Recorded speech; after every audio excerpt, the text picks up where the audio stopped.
When I was very young, the first memories I have of when my mother took me and my sister traveling through Morocco, which was the basis for my first novel, Hideous, Kinky. And I remember making stories out of the ingredients of our life, often using the words, because we were speaking English. People in Morocco mostly spoke Arabic and French. So there were all these interesting words. And of course, there was also the call to prayer that came ringing through wherever we were living 5 times a day. And so there were these beautiful melodious sort of singing voices. And I remember making up strange songs using words, mostly words I liked that I didn't know the meaning of. That's the words that really appealed to me. But I used to also tell stories when we were traveling on the road. I would be the sort of storyteller. So that's my first memory of the power of a story. It's one of those slightly mysterious mixtures of truth and fiction that it becomes hard to untangle once you've written it. So what I was left with after that adventure, when I came back to England age 6, was a lot of stories that even then I was elaborating on. And I used to tell people stories about adventures we'd had. And I was probably even then spinning them a little bit to kind of see how entertaining or surprising or shocking they might be. But when I came to write it, initially I wrote it as a series of flashbacks woven into another story because I didn't remember enough to make a novel. When I first sat down to write the novel, I realized, I had a huge amount of memories that were vividly in my head. And when I came to write them down, a few pages in, and I was kind of done. And that was why I initially started to weave them into a story set a little later on in my childhood, where the child is quite lost in her memories and she flashes back and forth. But the structure of that became so difficult.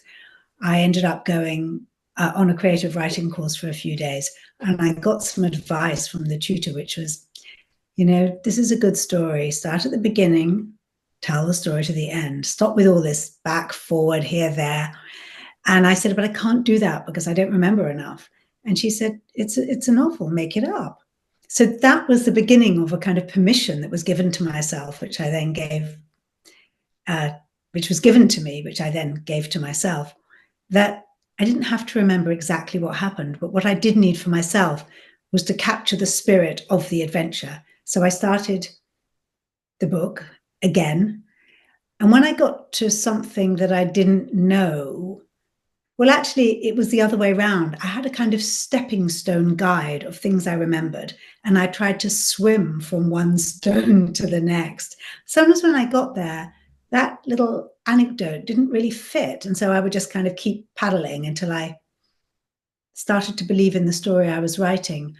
I think that with Hideous, Kinky, most of the things in the book are based on adventures we had. There's a huge amount that didn't get in there. And then there are some things that weren't exactly true, but certainly it was the spirit of our time in Morocco in the late 60s. I mean, I like to write with voice, and the narrator, who is based on a kind of 5-year-old version of me, I had one photograph from my childhood, and she is looking up into the camera, and I am wearing a kaftan with lots of beads, but I also have bunches with sort of English ribbons tied into the bunches. And it's a lovely mixture of who I was. And so I had that photograph and I looked at it quite often, and I thought, this is the watchful girl that is telling this story. The character of Bee, which is very much inspired by my sister Bella, she didn't change so very much through our childhood. So I knew who she was. And also I really remembered that our conversations were often based around the idea of her remembering home and me being completely at home. And that's the difference of a 4 or 5-year-old and a 7-year-old. And, she'd had a life, she'd been to school, she was leaving somewhere, whereas I was just, as long as I was with my mum, I was fine. So we had quite different experiences of that trip. I just wish that I had had that thought. I really didn't know what I was doing with this book. And I started to write during lockdown. And I know a lot of writers have said that all the ideas and the plans I had, certainly for a new book, they just went out of the window when we were in the midst of such a dramatic story. So I had something planned. I started to research. I thought, nah, it's not really what I want to write. So instead I wrote a short story, and it had Lucy, it had Bee, it had their mother, and it came so easily and so easefully to me. And it gave me so much pleasure. But even then, it didn't occur to me to write a sequel. No, I just thought, I wrote a short story. What else shall I do? So I wrote a few more short stories. And then I thought, I like these stories. If I can write some more, I could publish a book of short stories. So for the next year or two, that's what I did. But when it was finished, I thought, yeah, this is fine, but it's not that exciting. It's just good enough, but no more. And the stories were kind of different and similar in a slightly irritating way. And I read through it a few times and I thought, what's this book? What's interesting here? And every so often, the sister would appear. She wasn't in all the stories by any means. And I thought the sister's relationship is good. That's interesting. And then I thought of the title. Before then, the stories had been all named. Each story was named for a piece of music, an album, a song. And so this first chapter, which is now a chapter, but it was originally a story, it was actually published in the New Yorker under the name Desire. And it's based around the fact that these the sisters and the mother find themselves in a house where the only record they want to listen to is Bob Dylan's Desire. So it was called Desire and Other Stories. And I thought, well, it's kind of an intriguing title, but it's kind of misleading because this book is not about desire. It's really about love. And it is about some other. And then I thought, lovers. And then I thought, And so I texted my sister and I said, my sister and other lovers? And she said, yes. And so I had been complaining to her that I wasn't excited about this collection. I said, I'm starting again. So I started to write the stories into a novel, and it was a huge amount of work. I changed the names of the characters at that point because I didn't want people to think it was all true. And if it was a sequel, they would assume it was true because people assume Hideous, Kinky is true, which it is to a large extent. So I changed their names. I wrote away. It was damn hard work, I have to say, because I had to make a completely new structure out of a structure that didn't work. And I didn't want to lose everything. So I kept thinking, maybe I should start again, but I kind of couldn't quite bear to start again. It was like doing up an old house where you cannot remove the fireplace, but it actually is exactly where you'd like the kitchen to be. It felt a bit like that. Anyway, I finished it eventually. I gave it to my sister to read, who's not always my first reader, but in this case, I needed her to look at it. And she said, what is it with these silly, flowery names? Why don't you just call them Lucy and Bee and have done with it? People will love to pick up these characters. It will add so much. And I thought, yeah. And then I rewrote it again, weaving in the fact that this is actually a sequel. And I picked up the childhood. I added in little facts and clues and details. And the levels of this book over 3.5 years kept deepening and strengthening. So I wish I'd known this is what I was doing a few years ago, because I would have written it so much more easily, but it would have been a different book. So what was fun when I was working on the stories and taking pieces of music and thinking, how can I write a story around this? So as I said, the first story, the first chapter, they're hitchhiking around Ireland.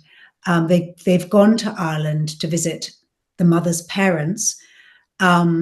We discover that this is a relationship that's been fraught with difficulty because, and I've written about this before, because the environment that this young unmarried mother has her children in the 60s meant that it wasn't easy for her to let her parents, who are Irish Catholic, living in Ireland, know that she had children, because there was a great fear around what would happen to a young unmarried mother at that time. so much of that has been documented. Just really recently in my last novel, I Couldn't Love You More, really was an investigation into what would happen to a woman who did go for help to the wrong people, i.e. the priest, find herself, her baby adopted, incarcerated for years in a mother and baby home. So I touch on that in this first story, but in the second story,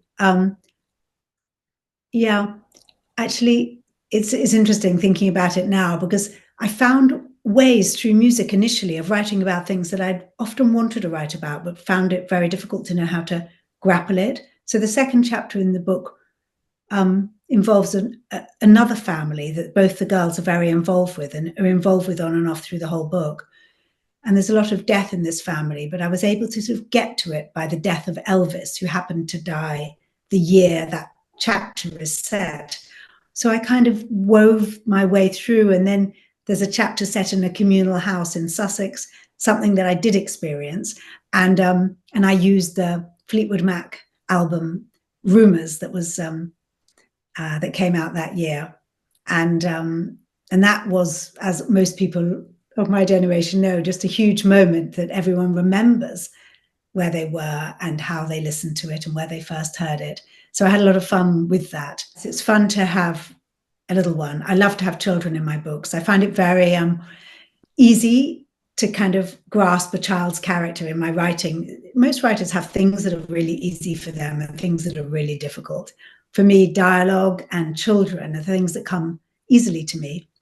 So I have this little boy who's a little bit, as boy children quite often are, he's a sort of slightly obsessive character who's only interested in trains, and then he's only interested in dinosaurs, and then he's only interested in, you know, computers or whatever it is. He has that mentality. So there's pathos and humor and tenderness and sadness around describing a kid who's being brought up in a world of women. It's never so easy for a boy. Bee is about to set off on her own life, and Lucy, for the first time in her life, is going to be the oldest child at home.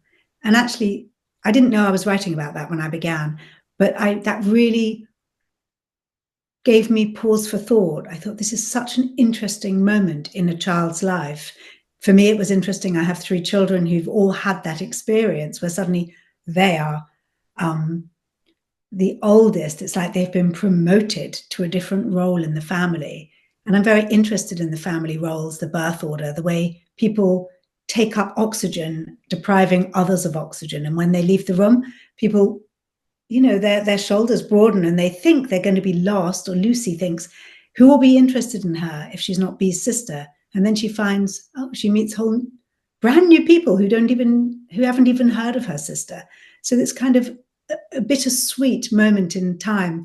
Bee, on the other hand, goes off to London, and she gets caught up in a world of, you know, well, it's a pretty unstable world because she isn't protected. She doesn't have any stability there. Her mother and her sister, who she may have railed against, but they were there as her security. They're still living in the country. So I try and follow over about 20 years the journey of these 2 very fundamentally different young women and how they've come to peace or not with the experiences of a pretty rackety childhood and the need and desire they both have to make something of themselves.